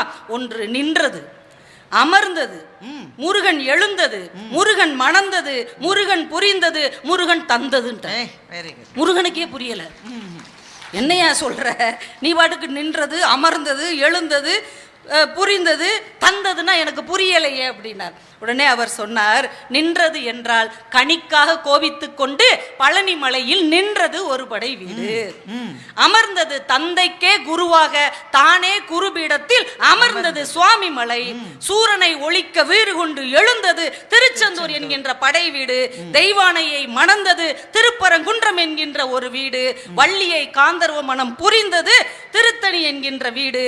தம்பதி சமேதராய் காட்சி தந்தது பழமுதிர் சோலை என்கின்ற இன்னொரு வீடு என்று 6 படை வீட்டையும் கேட்ட உடனே மனசுக்குள், சின்ன குழந்தைகள் மனசுக்குள்ள கூட முருகனை பற்றிய ஒரு அழகான வடிவத்தை கொண்டு வந்து நிறுத்துவது நாடக தமிழ் தான் என்று சொல்லி, நடுவர் அவர்களே, இயல் தமிழ் ஒரு மல்லிகை பூ மாதிரி, இசை தமிழ் ரோஜா பூ மாதிரி, இந்த நாடக தமிழ் இந்த மல்லிகை பூவையும் எடுத்துக்கொண்டு ரோஜா பூக்களையும் எடுத்துக்கொண்டு இடையிடையே மறிக்கொழுந்தையும் ஒன்று சேர்த்து அழகாக கட்டி கீழே செவந்தி பூக்களால் ஒரு மாலையாக்கி முருகன் முருகனின் பாத கமலங்களில் சூட்டுவதற்கு பொருத்தமானது நாடகத் தமிழ்தான் என்று சொல்லி வாய்ப்புக்கு நன்றி கூறி விடைபெறுகிறேன். நன்றி, வணக்கம். அவங்க பேச்சில் அந்த காட்சியை கண் முன்னாடி கொண்டு வந்து நிறுத்தினாங்க. ஒன்றுமறியாத பாமர மக்கள் அதிகமான நம்முடைய மண்ணில் அவர்களுக்கு ஒரு நமக்கு எல்லாம் எப்படிங்க தெய்வலோகனா எப்படி இருக்குன்னு நமக்கு என்னங்க தெரியும்? தெரியுமா? நமக்கு கைலாசம் எப்படி இருக்குன்னு நமக்கு எப்படி தெரியும்? ஏபி நாகராஜன் படம் எடுத்த பிறகு தான் நமக்கு தெரியும். இப்படி தான் இருக்கும் போல இருக்கு, வானுலகம் என்றால் இப்படி இருக்கும் என்று அப்போது தான் நமக்கு தெரியும். வாரியார் சாமி ஒரு தடவை கதை சொல்லிட்டு இருக்கிற போது திருவிளையாடல் படம் அப்போ தான் வந்திருந்தது. கதை சொல்லிக்கிட்டே இருந்த வாரியார் சாமி திடீர்னு கேட்டார், முருகனுடைய அப்பா பேர் என்னன்னு கேட்டார். கீழே இருக்கிற பையன் ஒருத்தன் ஏந்திரிச்சு நின்று சிவாஜின்னு சொல்லிட்டான். ஏன்னா திருவிளையாடல் படத்தில் அவர் தான் சிவனா நடித்தார். வாரியார் சாமி எப்படி அதை சமாளித்தார்? எல்லாரும் அடிக்கடி சொல்கிற கதை தான் அது. அந்த பையனை கூப்பிட்டு அவனுக்கு ஒரு பரிசு கொடுத்து, நம்ம பெரியவங்கள்லாம் மரியாதையாக சொல்லுவோம்ல, நேருஜி காந்திஜின்னு சொல்கிற மாதிரி சிவனை மரியாதையோடு இவர் சிவாஜி என்று சொன்னதுனால் இவருக்கு பரிசு. அந்த காட்சியை திரைப்படத்துக்கு அம்மாவான அல்லது அப்பாவான நாடகம் தானே கொண்டு வந்து கொடுத்தது. எவ்வளவு நேரம் வேணா பார்க்கலான்ற கருத்தை கவிதா ரொம்ப அழகாக சொன்னார். அப்படிதான் நடக்கும். இந்த வள்ளிக்கும் நாரதருக்குமான பேச்சுவார்த்தையே பல மணி நேரம் நாடகமாக நடக்கும். மக்கள் பார்த்துட்டு இருப்பாங்க. காலையில் விடிஞ்சிரும். ஊர் மக்கள் வள்ளிட்ட கெஞ்சுவா, அந்த மாலையை வாங்கிக்கம்மா, நாங்களாம் வீட்டுக்கு சாப்பிட போகணுன்னு. அப்புறம் தான் மாலையை வாங்கிக்கோ, அப்புறம் தான் முருகன் வருவார். ஆனால் அந்த அளவு அவர்களை கட்டி போட்டது பாமர மக்கள், வறுமையிலே உழன்று கொண்டிருந்த மக்கள், கடவுளை நினைப்பதும் கோவிலுக்கு போவதும் கூட மறுக்கப்பட்ட மக்களுக்கு கூட அவர்களை முன்னால் கொண்டு வந்து பக்தியிலே ஆழ்த்தி முருகா என்ற பெயரை சொல்லிக் கொடுத்தது நாடகம்தான் என்று மிக அழகாக சொன்ன கவிதாவுக்கு வாழ்த்துக்கள். நம்பிக்கையும் நல்ல நினைவுகளும் நம்மை எப்போதும் வாழ வைக்கும் என்பது அவருடைய பேச்சிலிருந்து நமக்கு கிடைத்தது. உங்கள் அத்தனை பேரின் சார்பிலும் அவருக்கு நன்றியை தெரிவித்துக் கொள்வதிலே மகிழ்ச்சி அடைகிறேன். இப்போ மிக விரைவில் மின்னல் வேக தீர்ப்பு, ஏன்னா நேரம் ஆயிடுச்சு, நம்ம பிளான் பண்ணதோட ரொம்ப நேரம் ஆயிடுச்சு. நாடகத்தமிழ் தான் பாமரர்களிடம் முருகனை கொண்டு சேர்த்தது என்பதை இந்த அரங்கம் முழுமையாக ஏற்றுக்கொள்ள வேண்டும். தான் நிறைவாக கவிதா பேசின போது அதைத்தான் கோடு காட்டினார். இயல் தமிழ் என்பதை தெரிந்து கொள்வதற்கு ஒரு அளவு அந்த ஞானம் வேண்டும். இசைத்தமிழ் நெஞ்சை உருக்குகிறது. ஆனால் அங்கே அமர்ந்து அதை கேட்டு வாங்கி கொண்டு அதற்கே கூட சில வசதிகள் தேவையாக இருக்கிறது. நீங்கள் பாருங்க, தமிழ்நாட்டில் எந்தெந்த இடம் மிகவும் வசதியான இடமோ அந்த இடத்துல தான் இசைக்கலைஞர்கள் நிறைய பேர் இருப்பாங்க. தஞ்சாவூரில் மிக அதிக இசைக்கலைஞர்கள் இருப்பார்கள். ஏன்? செழிப்பான பூமி. தஞ்சாவூரில் இருக்கிற அளவு இசைக்கலைஞர்கள் ஒரு ராம்நாட்டில் இருக்க மாட்டாங்க. ஏன்னா அது வறண்ட பூமி. அது எந்த இடம் செழிப்பாக இருக்கிறதோ அந்த இடத்துல தான் இசைக்கலைஞர்கள் அதிகமாக இருப்பாங்க. அதனால் இசையை வாங்குவதற்கு கூட ஓரளவு வயிறாது நிறைஞ்சிருக்கணும். ஆனால் அது கூட இல்லாத கதியற்ற மக்கள் உட்காருகிற ஒரே இடம் நாடகம்தான் என்று அவர்கள் சொன்னதை நாம் தள்ளிவிட முடியாது. அந்த நாடகத்தை நடத்துவதற்காக உயிரை கொடுத்த கலைஞர்களை பற்றி அவங்க ரெண்டு பேருமே ரொம்ப அழகாக சொன்னாங்க. கேபி சுந்தராம்பாளையும் கிட்டப்பாவையும் மறந்துட முடியுமா? எப்படி மறக்க முடியும்? அவங்க ரெண்டு பேரும் அதே யார் சொன்னாங்க? அவங்க தான் மேடம் சொன்னாங்கன்னு நினைக்கிறேன். அதே நாடகம் தாங்க. எவ்வளோ தடவையா நீ பார்ப்ப? எவ்வளோ தடவை வசனமே மனப்பாடங்க. அவர் யாராவது நடிகர்கள் மறந்தால் கீழே இருக்கிறவன் எடுத்து கொடுப்பான். ஏன் அவன் 100 தடவை பார்த்துருக்கான். அதை திரும்ப திரும்ப திரும்ப பார்க்கறதுக்கு என்னையா இருக்கு? நானே பேசுகிறேன். எவ்வளோ தடவைங்க கேட்பேன்? 2 தடவை கேட்பேன், 3 தடவை கேட்பேன். மரியாதைக்கு 4ஆவது தடவை அந்த அம்மா பேசி நிறைய தடவை கேட்டாது. சொல்லுவாங்களா மாட்டாங்களா? இசைக்கலைஞர்கள் புது கலைஞர்கள் யாராவது வந்திருக்காங்களான்னு கேட்பாங்களா மாட்டாங்களா? அதே நாடகம், அதே வசனம், அதே காட்சி அமைப்பு பார்த்துக்கிட்டே இருப்பான். நாடகத்துக்கு மாத்திரம்தான் அந்த சக்தி இருக்கிறது என்று இவர்கள் சொன்னதிலே என்ன தவறு இருக்கிறது? சத்தியம் அது. உங்களுக்கு ஒன்று தெரியுமா? சுந்தராம்பாளும் கிட்டப்பாவும் மாறி மாறி தான் நடிப்பாங்க. அது தெரியுமா உங்களுக்கு? ஒரு வாரம் வள்ளி திருமண நாடகம் நடந்தால் அவர் முருகனா நடிப்பாங்க, இந்த அம்மா வள்ளியா நடிப்பாங்க. அடுத்த வாரம் இந்த அம்மா முருகன் வேஷம் போடும், அவர் வள்ளி வேஷம் போடுவார். இந்த என்னங்க கம்மியாக கைத்துட்றீங்க? எங்களுக்கு கூட தான் பசிக்கிறது, இருந்தாலும் நாங்கள் பேசலையா? அது மாதிரி உங்களுக்கு இப்போ. ஆனால் நீங்கள் வேற இருக்கீங்க. நீங்கள் கொஞ்சம் கிட்டப்பா போய் வள்ளி வேஷம் போட்டால் எப்படி இருக்குன்னு நமக்கு கொஞ்சம் தோணுமா தோணாதாங்க? ஆனால் தோணாதுங்க. அந்த வேஷத்தை அவ்வளவு பர்ஃபெக்ட் பண்ணியிருப்பாங்க. தோணவே தோணாது. அது ஸ்திரீ பாட்டுன்னு நம்முடைய நாடகங்களில் அந்த எண்ணமே வராது. ஏன்னா அவங்க நடக்கிற நடை, அதை பார்க்கிற பார்வை, பேசுகிற பேச்சில் இருக்கிற துவனியை முதற்கொண்டு மாற்றிக்கொண்டு அந்த கலைஞர்கள் என்ன பாடுபட்டிருக்காங்க. சிவகுமார் ஐயா போய் மருத்துவரிடம் அந்த ஒரு பல்லை எடுத்துக்கொண்டு அந்த ஒரு வேடத்தில் நடிக்கணுன்றதுக்காக அது கவிதா சொன்னாங்க, கவனிச்சிங்க இல்லை? அது மருத்துவரிடம் போக வசதி இருக்கிற காலம் வந்துருச்சு. அப்போவே பல் மருத்துவர் ஒருத்தர் இருந்தார். டி.கே. சண்முகம் என்ன பண்ணார்? ஔவையாராய் நடிப்பதற்கு நல்லா இருந்த பல்ல கல்லாலேயே உடைச்சிக்கிட்டு வந்தார். அவர் வாழ்க்கை வரலாறு இருக்கு, படிச்சு பாருங்க. ஔவையாய் நடிகா ஔவை பாட்டின்னு சொல்லிட்டாங்க. இந்த பாட்டி தத்ரூபமாக இருக்கணுன்றதுக்காக நல்லா இருந்த பல்லையே கூட இப்போ மருத்துவருக்கு அந்த மாதிரிலாம் கிடையாது. டென்டிஸ்ட போய் ரூட் கேன் நம்ம போனால் உடனே ரூட் கேனால்னு எழுதிடுறாங்க. 12,000 16,000 பொக்குங்குது. அவர் கல்லாலேயே அதை செஞ்சிருக்கார். நாடக கலைஞர்களினுடைய தியாகம் இல்லாமல் தமிழ் இந்த அளவு வளர்ந்திருக்காது என்பதை எந்த மேடையிலும் நான் சொல்லுவேன். நாடகம் எப்படி சமூகத்துக்கு பயன்படுது, அவங்க ரொம்ப அழகாக சொன்னாங்க. வெள்ளைக்காரனே விரட்டுறது அதை தான் பயன்படுத்தினாங்க. இந்த கந்தன் கருணைன்ற நாடகத்தில் ஒரு காட்சி வரும். அது முதல்ல நாடகமாக வந்தது, அப்புறம் தான் சினிமாவை எடுத்தாங்க. கந்தன் கருணையும் வள்ளி திருமணம் மாதிரி ரொம்ப பாப்புலரான ஒரு நாடகம். அந்த நாடகத்தில் ஒரு காட்சி வரும். சில பேர் கோயிலுக்குள்ளே வரக்கூடாதுன்னு தடை செய்வாங்க. அவங்க எல்லாரும் போய் மொத்தமாக சொல்லுவாங்க, எந்த கோயிலுக்குள்ளே வரக்கூடாது? முருகன் கோயிலுக்குள்ள. முருகன் மணர்ந்திருக்கின்ற வள்ளியே பழங்குடி இனத்தை சேர்ந்தவங்க தானே, அப்போ நாங்கள் ஏன் வரக்கூடாதுன்னு கேட்குற மாதிரி கந்தன் கருணை நாடகத்தில் ஒரு காட்சி வரும். இந்த நாடகம் இலங்கையில் கொண்டு போய் அவங்க போட்டாங்க. இதை போட்ட பிறகுதான் இலங்கையில் எல்லாரும் கோவிலுக்கு போகலாம் என்ற ஆலய பிரவேசமே நடந்தது. அதற்கு அந்த நாடகம் ஒரு காரணமாக இருந்தது. சமூக மாற்றங்களை ஏற்படுத்தக்கூடியது நாடகம் என்பதை யாரும் மறுக்க முடியாது. அந்த நடிகர்கள் அந்த அளவு உயிரை கொடுத்து தான் அதற்காக நடித்தார்கள். அது பிறகு சினிமாவாக வந்த பிறகும் பல பேரை அது திருவிளையாடல் என்ற ஒரு படம் இன்று அளவு ஏன் பேசப்படுகிறது? நாடகம் என்பது இசையும் நடிப்பும் என்று சிவாஜி சொல்லுகிற பதிலும் நாகேஷ் அவர்கள் கேட்கிற கேள்வியும் இன்று வரை ஏன் வாழுகிறது? அதுதான் கலைக்கு இருக்கிற ஒரு இடம். அந்த இடத்தை யாரும் நம் மனத்திலிருந்து எடுத்துவிட முடியாது. எதுவுமே தெரியாத பாமரர்கள் கூட முருகா முருகா என்று சொல்லுவதற்கும், சுக்குக்கு மிஞ்சின மருந்து இல்லை, சுப்பிரமணியனுக்கு மிஞ்சின தெய்வம் இல்லை என்ற சொல்லு நம்முடைய வீடுகளில் புழங்குவதற்கும் நாடகம்தான் காரணம். அதை அப்படியே வச்சுக்கோங்க, இயலை எடுத்துக்கொள்ளலாம். எனவே பலரை சென்று சேர்ந்தது, முருகனை பல பேர் சொல்ல வைத்தது என்றால் நாடகம், மாற்று கருத்து கிடையாது. அடுத்தது இயலை எடுத்துக்கொள்ளலாம். இயல்தான் சண்முகம் என்கின்ற ஒரு தத்துவத்தை நிறுத்தக்கூடிய அறிவு சார்ந்த இடத்தில் இயல்தான் இருக்க முடியும். எனக்கு சும்மா பாடிட்டு முருகனை பார்த்துட்டு கணத்தில் போட்டால் போகாது. முருகன் எதை நமக்கு சொல்லித் தருகிறான்னு பறந்து பட்டு எல்லாரும் அறியப்பட வேண்டும் என்றால் அறிவு தளத்தில் தத்துவ ரீதியாக ஒரு மதத்தை, ஒரு வழிபாட்டை, ஒரு கடவுளை நிறுத்த வேண்டும் என்றால் இயல்தான் தேவை என்று அவர்கள் சொன்னதில் என்னங்க தவறு இருக்கு? செம்மான் மகளை திருடும் திருடன் பெம்மான் முருகன் பிறவான் இரவான் சும்மா இரு சொல் அற என்றலுமே அம்மா பொருள் என்றும் அறிந்தில்லை என்றால் நீ பேசாதே என்று சொன்னதாக மாத்திரம் அதற்கு பொருள் இல்லை. பேசுறதுன்னா என்னங்க? இந்த மாதிரி நாங்களாம் வாயை திறந்து பேசிக்கிட்டே இருக்கோமே, அந்த பேசாதே அல்ல அது. அருணகிரிநாதரிடம் முருகன் என்ன சொல்றாருன்னா சும்மா இரு சொல் அறன்றார். ரெண்டும் ஒன்று தானே. சும்மா இருப்பதும் சொல்லில்லாமல் இருப்பதும் ஒன்று தானே. அப்போ ஏன் 2 தடவை சொன்னான்? சும்மா இரு என்பது பேசாமல் அமைதியாயிரு, சொல்லற இரு என்பது மனதுக்குள்ளேயும் வார்த்தைகள் இல்லாமல் இரு, மௌனத்தில் இரு என்று பொருள்.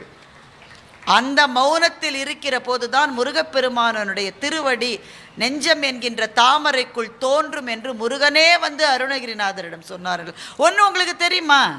சைவத்தினுடைய நம்பிக்கையே நடேசன் வேறு குகேசன் வேறு அல்ல, நடேசனும் குகேசனும் ஒன்றுதான் என்பதுதான் சைவத்தினுடைய தத்துவம். என்னங்க, நடேசனும் குகேசனும் ஒன்று. ஏன்? சிவனே நெருப்பு, அந்த நெருப்பிலிருந்து இன்னொரு நெருப்பு வந்தால் இந்த நெருப்பு வேற அந்த நெருப்பு வேற கிடையாது, 2 நெருப்பு தான். சிவனும் முருகனும் ஒன்று என்பதுதான் சைவத்தினுடைய அடிப்படை தத்துவம். இந்த மாதிரி தத்துவங்களை எடுத்து சொல்லுவதற்கு இசையால் முடியுமா, நாடகத்தால் முடியுமா? ரெண்டாலையும் முடியாது, இயலால் மாத்திரம்தான் முடியும். அதனால்தான் குகன் என்கின்ற முருகனுக்கு குக பரம்பரை ஒன்று இருக்கு. அதில் அருணகிரிநாதர் இருக்காரு, அகத்தியர் இருக்காரு, பாம்பன் சாமி அதில் இருக்கார், குமரகுருபரர் இருக்கார், கச்சியப்பர் இருக்கார். இவர்கள் அத்தனை பேருக்கும் முருகன் நேரே வந்து அருள் செய்திருக்கிறான் என்றால், இயலை படைத்தவர்கள் அத்தனை பேருக்கும் முருகன் இறங்கி வந்திருக்கிறான் அப்படின்னு அவங்க 2 பேர் சொன்னதில் என்னங்க தப்பு? குமரகுருபரர் பிறந்ததிலிருந்து பேசா குழந்தை. அப்பாவும் அம்மாவும் திருச்செந்தூருக்கு கூட்டிகிட்டு போயிட்டாங்க. முருகா, இந்த குழந்தை பேசினா நாங்கள் வீட்டுக்கு திரும்பி போவோம், இந்த குழந்தை பேசலைன்னா நாங்கள் வீட்டுக்கு திரும்பியே போக மாட்டோம்னு அப்பாவும் அம்மாவும் அதே திருச்செந்தூரிலே விரதம் இருந்து அந்த கடல்லையே நீராடி கோவில்லே இருக்காங்க. முருகன் ஒரு சின்னஞ்சிறு சிறுவனாய் அங்கே வந்து ஒரு பழத்தை குமரகுருபரரிடம் கொடுத்து, இவன் பேர் என்னன்னு முருகன் கேட்டானா. இவங்கெல்லாம் சொன்னாங்க, தம்பி அந்த பிள்ளைக்கு பேச்சு வராதுப்பா, நீ பேர் கேட்குறியப்பா. ஆனாலும் திரும்ப திரும்ப உன் பேர் என்ன, உன் பேர் என்னன்னா, அந்த குழந்தை வாயை திறந்து பேசுகிறது, பேரை மாத்திரம் சொல்லவில்லை, முருகனை பற்றிய பாடல்களை வாயால் கொட்டியது குமரகுருபரர் கொடுத்த கந்தர்களி வெண்பாவும். மற்ற பாடல்களும் இல்லாவிட்டால் தமிழில் இயல் என்ன ஆயிருக்கும்? இந்த வளமை தமிழுக்கு கிடைத்திருக்காரு. இயலை படைத்த ஒவ்வொருவருக்காகவும் முருகன் இறங்கி வந்திருக்கிறான். அதாங்க உண்மை. பாம்பன் சாமிக்கு என்ன ஆச்சு? 1924 ஆண்டு, சரியா 101 ஆண்டுகள் ஆகிறது. பாம்பன் சாமி சென்னையில் தங்கசாலை தெருவில் நடந்து போயிட்டு இருக்காரு. 73 வயது அவருக்கு. பல நாள் சாப்பிடாம விரதம் இருந்து இருந்து இருந்து உடம்பே அப்படியே அவருக்கு மெலிந்த உடம்பு. இப்போ இருக்கிற சாமியார் மதிய உண்மையான துறவிகள் மெலிந்து ஒன்றும் இல்லாத உடல். ஒரு குதிரை வண்டிக்காரன் வந்து மோதி அவர் கீழே விழுந்துட்டார். மோதின வண்டியோட சக்கரை அவர் கால் மேலே ஏறிடுச்சு. பக்கத்திலே ஜெனரல் ஹாஸ்பிட்டல், பொது மருத்துவமனை கொண்டு போய் அட்மிட் பண்ணுறாங்க. அந்த காலத்தில் எக்ஸ்ரே மட்டும்தான். இப்போ தான் நம்ம போன உடனே ஸ்கேன் எடு, எம்ஆர்ஐ அதெல்லாம் அப்போ கிடையாது. எக்ஸ்ரே எடுத்து பார்த்தா மல்டிபிள் ஃப்ராக்சர். அந்த மருத்துவம் பார்த்த வெள்ளைக்கார டாக்டர் சொல்லிட்டாரா, ரொம்ப உடஞ்சி போச்சு, கணுக்காலுக்கு கீழே ஆப்ரேஷன் பண்ணி காலை எடுத்துடணும்னு சொல்லிட்டாராம். பாம்பன் சாமி சொன்னார், ஒரு 2 நாள் டைம் கொடுங்க பார்க்கலாம். என்னங்க பார்க்கலான்றீங்க? ஆப்ரேஷன் பண்ணுங்க பார்க்கலாம். அன்றைக்கு பாம்பன் சாமி எழுதிய சண்முக கவசத்தை மாணவர்கள் எல்லாம் பக்கத்தில் இருந்து சொல்லிக்கிட்டே இருக்காங்க, அண்டமாய் அவனியாய் சொல்லிக்கிட்டே இருக்காங்க. பாம்பன் சாமி படுத்திருக்காரு. அந்த வார்டு இப்போ கூட இருக்குங்க, சென்னைக்கு வந்தால் நீங்கள் பார்க்கலாம். இப்போவும் இருக்கு, மொன்ரோ வார்டு என்று அதற்கு பேர். அந்த வார்டில் அவர் படுத்திருக்காரு. ஜன்னல் ஒன்று இருக்கு. இந்த ஜன்னலுக்கு பக்கத்தில் 2 மயில் காட்சி தந்தது. திடீர்னு சென்னையில் எங்கெங்க மயில் வரும்? பழனிக்கு போன வேணா மயில் வரும், சென்னையில் எங்கேருந்து மயில் வரும்? 2 மயில் வந்து ஆடியது. பாம்பன் சாமி சொன்னாராம், வந்துட்டியான்னு சொன்னாராம். வந்துட்டியா? மயில் ஆடிச்சு போயிருச்சு. அப்புறமா மாணவர்கள்லாம் பாடிக்கிட்டே இருக்காங்க சண்முக கவசத்தை. அடுத்த நாள் டாக்டர் வந்து திரும்ப எக்ஸ்ரே எடுத்து பார்த்தாரு. நீங்கள் நம்ப மாட்டீங்க, ஒன்றுமே இல்லை. முந்தின நாள் மல்டிபிள் ஃப்ராக்சர், அடுத்த நாள் ஒன்றில் டிஸ்சார்ஜ் பண்ணிட்டாங்க. இதுக்கு அப்புறம் ஒன்று நடந்தது. இது மட்டும் கூட நீங்கள் கேள்விப்பட்டிருப்பீங்க. இதுக்கு அப்புறம் ஒன்று நடந்தது. சாமி வந்த பிறகு, டிஸ்சார்ஜ் ஆகி வந்த பிறகு ஒரு ஆள் வந்து பார்த்தார். ஐயான்னு காலில் விழுந்துட்டேன். என்னப்பா என் காலில் விழுற, யாருப்பா நீ? ஐயா நான் தாயா குதிரை வண்டிக்காரையா, தெரியாமல் என் குதிரை தாயா உங்களை முட்டிருச்சு, அது முட்டிருச்சுன்னு தெரியாமல் நான் விட்டுட்டேன்யா. ஐயா பெரிய பாவம் பண்ணிட்டேன், எங்கள் வீட்டுக்காரம்மா என்னை திட்டுதியா. சாதாரணமாக ஒருத்தன் காலை உடைச்சாலே தப்பு, சாமி காலை உடைச்சிட்டியேன்னு என்னை திட்டுதியா. ஐயா மன்னிச்சிருங்கன்னு காலில் விழுந்துருக்கு. பாம்பன் சாமி என்ன பண்ணியிருக்காரு, அவனை எழுப்பி அவன் தலையில் கை வச்சு 7 தலைமுறைக்கு நல்லா இருப்பான்னு சொன்னார். அவன் போயிட்டான். இன்றைக்கு அந்த குடும்பம் சென்னையில் இருக்கிற மிக பணக்கார குடும்பங்களில் ஒன்று. இன்னைக்கும் நல்லா வாழ்ந்துட்டுருக்காங்க.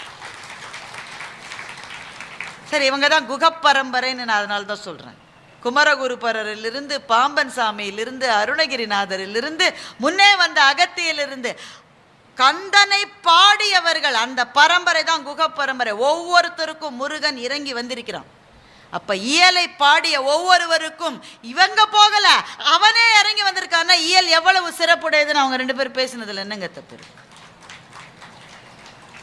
அப்போ கந்தனே இறங்கி வருவான். ஏன் என்ன தமிழ்ல அவ்வைட்ட கேட்கலையா? அவ்வைகிட்ட போய் முருகன் கேட்குறான், பெரியது எது? முருகனுக்கு தெரியாதா? முருகனுக்கு தெரியாத பதில் ஏதாவது இருக்கா? ஆனா அவ்வையின் தமிழை கேட்க வேண்டும்னு வந்தான் முருகன். தமிழ் கடவுள். தமிழை கேட்பதற்காக தமிழிலே பாடுகிற ஒவ்வொரு புலவருக்கும் முருகன் இறங்கி வருவான். எது பெரியது? பெரிது பெரிது புவனம் பெரிது, புவனமோ நான்முகன் படைப்பு. நான்முகன் கரியமால் உந்தியில் வந்தோன், கரியமால் அலைக்கடல் துயின்றோன், அலைக்கடலோ குருமுனி அங்கையில் அடக்கம், குருமுனியோ கலசத்தில் பிறந்தோன், கலசமோ அரவினுக்கு ஒருதலை பாரம், அறவோ உமையவள் சிறு விரல் மோதிரம், உமையோ இறைவர்த்தம் பாகத்துள் ஒடுக்கம், இறைவனோ தொண்டரின் உள்ளத்துள் ஒடுக்கம் என்று அவை சொல்லுகிறார். அப்ப இந்த பதில் முருகனுக்கு தெரியாதா? தொண்டர்கள் தான் பெரியவர்கள். ஆனால் அவ்வையின் தமிழை கேட்க வேண்டும் என்று வந்த தமிழ் கடவுள் முருகன். மகாகவி பாரதி சொல்லுகிறார், உனக்கு கவலையாயிருக்கா? கவலை கடலை கடையும் வடிவேல் என்று சொல்லுகின்றார். கவலை என்கிற கடலை முருகனுடைய வடிவேல் கடையும் என்று சொல்லுகின்றார். பாரதிக்கு நேரிலே காட்சி கொடுத்திருக்கிறான் முருகன். சென்னையிலே இருக்கிற அந்த ராயப்பேட்டா ரோட்ல ஒரு சிறு மண்டபம் இருக்கு, திருவிக்கா. அந்த இடத்துல வந்து தினம் பேசுவாராம். ஒரு நாள் பாரதியாரை வந்து அந்த இடத்துல பாட சொல்லியிருக்காரு. வீர திருவிழி பார்வையும் வெற்றி வேலும் மயிலும் என் முன் வந்தே எந்த நேரத்திலும் என்னை காக்குமேன்னு பாரதி பாடுற போது அந்த இடத்துல பெரிய முருகன் படம் மாட்டிருக்கு. இன்றைக்கும் அந்த படம் இருக்குது, நீங்கள் வந்து பார்க்கலாம். அந்த படமே அசைந்ததை திருவிக்கா பதிவு செய்கின்றார். படம் அசைஞ்சுதான். அப்போ தன்னை பாடுகிறவர்களுக்காக முருகன் இறங்கி வருவான் என்றால் இயல் எவ்வளவு பெரியதுன்னு ரெண்டு பேரும் பேசுகிறேன். உண்டா இல்லையாங்க? கைத்தட்டல் கம்மியாக போக போக எனக்கு சந்தேகமாக இருக்கு. அப்போ பல பேரை ஈர்த்தது என்பது நாடகம். முருகனே இறங்கி வந்து உன் தமிழை கேட்க வேண்டும் என்று சொன்னது இயல் என்றால் இந்த இரண்டும் மிக பெரியது. எனக்கு என்ன தோன்றுகிறது என்றால் இந்த இரண்டின் அத்தனை சிறப்புகளுமே இசைக்குள்ளே வந்துவிட்டது என்று எனக்கு தோன்றும். ஐயா, ஒரு பாடல் தானையா. நான் அந்த பாட்டை இயல்னா நான் முயற்சி செய்யணும். நான் இங்கே வந்து உட்காரணும், ஒருத்தர் இங்கே வரவே இல்லை, அவருக்கு எப்படியா நம்ம பேசுகிற விஷயம் புரியும்? பாடல் என்பதற்கு நான் முயற்சி செய்ய வேணாம். எங்கிருந்தோ ஒரு இசை என் காதிலே விழுந்தால் என் நெஞ்சம் ஏன் அதன் பின்னால் சென்று விடுகிறது? கேட்கணும். நான் எந்த முயற்சி எடுக்கிறேன்? எனக்கு பாட தெரியாது, அது அவசியம் கிடையாது. எனக்கு பாட தெரிகிறதோ தெரியவில்லையோ, என்னை அது ஈர்க்கிறது. அது இசைக்கு இருக்கிற ஒரு ஈர்ப்பு. அந்த ஈர்ப்பு நம்ம எங்கெங்கே கொண்டு செல்லுகிறதுன்னு பாருங்க. மதுரை சோமு விளையாட இது நேரமான்னு பாடுவார். கேட்டிருக்கீங்களா? இந்த மேடையில் பாடிருக்கா? ஆஹா, இந்த மேடையில் இருக்கிறதுக்கு நாங்கள் எவ்வளவு தவம் பண்ணியிருக்கணையா. அதுதான் சொல்ல வந்தேன். சோமு பாட வந்தா எந்த கவி பாடினாலும் உந்தன் மனம் இறங்கவில்லைன்னு பாடுவார். அந்த பாட்டை எழுதிய கவிஞர் பேர் வந்து ஆதிசேஷ ஐயர்னு நினைக்கிறேன். அந்த தகவல் உறுதியானதான்னு எனக்கு தெரியல. எழுதினவரனுடைய பேர் அவ்வளவா நினைவில் இல்லை.